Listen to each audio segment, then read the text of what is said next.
किसी जमाने में जब ज़रई समाज था, गांव के लोग मिलजुल कर एक एक बर्तन जोड़ के कपड़ा लीड़ा मिला के एक लड़की ब्याह देते थे।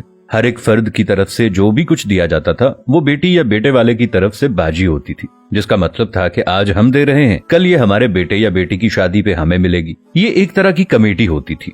इसके बावजूद कि शादी बाकायदा मनसूबाबंदी के साथ की जाती है, शादी का खाना देना या मेहमानों को दावत खिलाना भी एक समझ में आने वाली बात है। दूसरी तरफ मर्ग है जो कभी पूछ के नहीं आती। आने वाले मेहमानों की तादाद भी मुतय्यन नहीं होती, दिन भी मखसूस नहीं होते। बाज़ औक़ात तो 40-40 दिन तक सोग चलता है और खाने में हम बकरों और मुर्गों का मुतालबा करते हैं। लेकिन सवाल है कि क्या हम पैदा ही खाने के लिए हुए हैं? क्या हम मर्ग पे भी खाने के लिए जाते हैं? इसे तो एक तरफ रखिए, और कहते हैं ना कि दुख अपना अगर हमको बताना नहीं आता, तुमको भी तो अंदाजा लगाना नहीं आता। कुछ ख़वातीन किसी फातगी वाले घर भी जाएं तो वापस आकर इस तरह तबसरे कर रही होती हैं कि बेटी ने तो नया सूट पहना हुआ था, उसे तो दुख ही नहीं था। बहू तो ऐसे हंस हंस कर बातें कर रही थी जैसे उसकी देरीना ख्वाहिश पूरी हो गई हो। कोई ज्यादा रो रहा हो तो एतराज, कोई सब्र करके बैठा हो तो मसला, घर साफ हो तब तबसरा, साफ ना हो तब तनकीद। भाई तुम्हें किसने हक दिया है दूसरों को जज करने का? किसी का जूता पहनकर जब तक खुद नहीं चलते तब तक उसके चलने पर एतराज न करें। खुद तो 4 प्लेट बिरयानी तरावल करके डकार भी ना मारें और दूसरों पर ताबड़तोड़ हमले। खुदारा रहम करें, कम अज कम सोग में शामिल नहीं हो सकती तो बिला वजह उनकी इज्जत भी ना उछालें। ये वक्त सब पर हर घर में आता है और आना है। हमारे मर्द हजरात भी कुछ कम नहीं है। 2 लफ्ज ताजियत के तो ठीक से बोलने नहीं आते और सियासी थिएटर ऐसे सजा के बैठ जाते हैं कि फुतीदगी पर नहीं, इलेक्शन कैंपेन पर आए हों।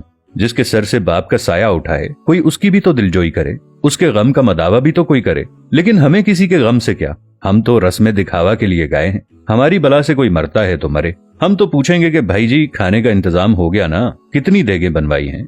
10 देगें तो कम हैं, बरादरी भी है, महल्लेदारी भी है।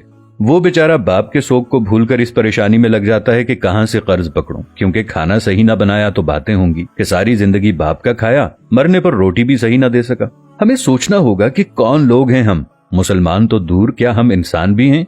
आखिर अशरफुल मखलूकात का ताज पहनकर हैवानियत की सारी हदें उबूर कर जाना कहाँ की इंसानियत है?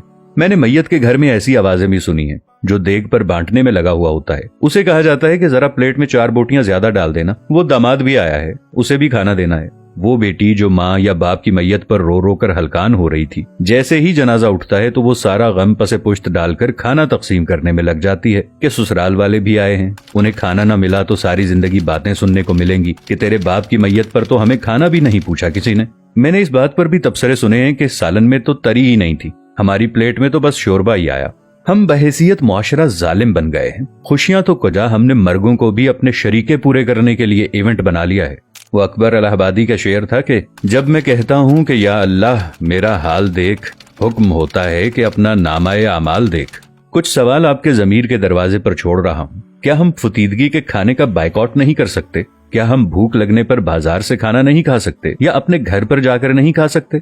क्या हम घर में ऐसा उसूल नहीं बना सकते कि खानदान में कोई किसी की फुतीदगी पर नहीं खाएगा? सोचिएगा जरूर। अब ये बात हम पर है कि इस बात को फैलाते हैं या महज ये वीडियो देखकर आगे गुजर जाते हैं। बात मुनासिब लगे तो एक लम्हा ज़ाय किए बगैर शेयर जरूर कर दीजिएगा ताकि इस्लाह का ये सिलसिला जारी और सारी रहे। जज़ाकल्लाह। मिलेंगे नई वीडियो के साथ, तब तक के लिए अल्लाह निगहबान।